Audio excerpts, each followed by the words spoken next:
Okay, hi there. So this is Jing again with Bukit Vista, and I'm with my wife and co-founder Vienna tonight. And what we're going to talk about is how we actually use Trello to organize projects. So what I'm going to show you, babe, is this really cool way to create a new pivot card. So let's say, for example, you have a current initiative that you're working on. So you have luxury Bali properties, and this is going on really well. So you have an intended outcome, which is stating on the card what you would like to get out of this particular project. So a small project is what we call a pivot. And why do we pivot and how does that work? Well, I'm going to show you how it works in just a second. So we have an intended outcome and we have a hypothesis. So the hypothesis is essentially what we're going to do in the meantime to try to achieve our outcome. So this will guide our work and it will guide our results. All right, so we have that and we need to have a how will we know. Okay, so how will we know is also known as essentially it's also known as a KPI. So a KPI is a key performance indicator. It lets you know if you are moving closer to your target or not.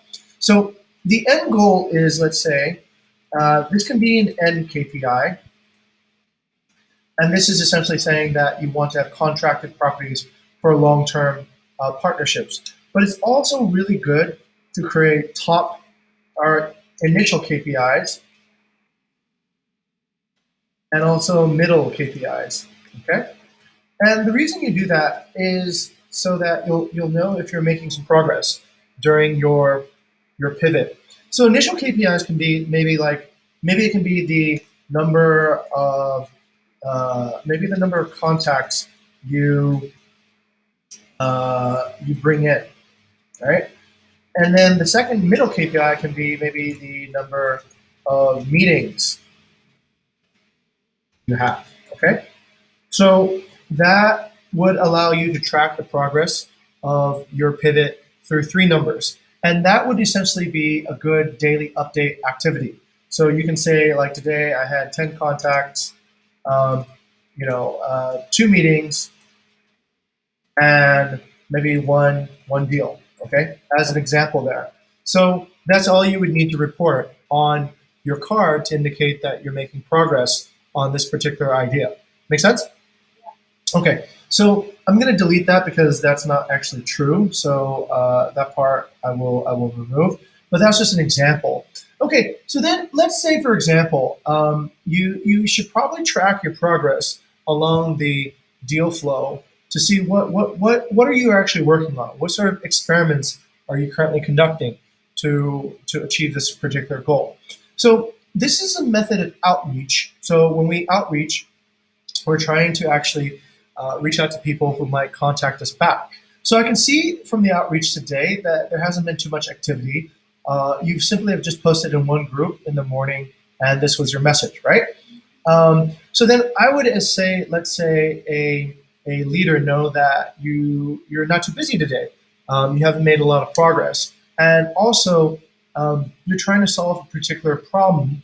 This, I'm going to move over actually on this side, so that's there. And this is a good place to actually write the results.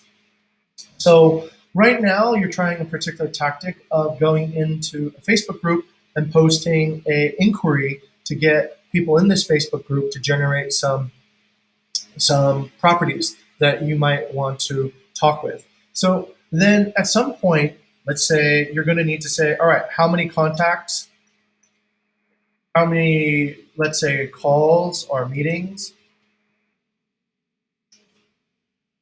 and then how many deals have been made with each of these particular, with this event, okay? So that's how you track what is progressing. So that is that's the thing. So on the same day, you might try, let's say tomorrow, you might try a different audience, you might try targeting a different type of property, and you might try a different message too as well, okay? So that is pretty important in order to get a fluency and also to track your activity. So that part's done. Now, when that is all done, you can, I guess, just screenshot and report what the activity has been up on this part. Okay? All right. And that's essentially how you create experimental templates and how you create a, a good card on Trello so that everybody can see if you're making progress or not, and they can see how much activity you're generating, but not just activity, but also how the results are looking like. Okay? All right. So let's say, for example, okay, let's stop here. Stop. And let's say, for example, this actually becomes successful. So if it becomes successful and this is working really well, then you might want to do this. You might want to actually create a template here.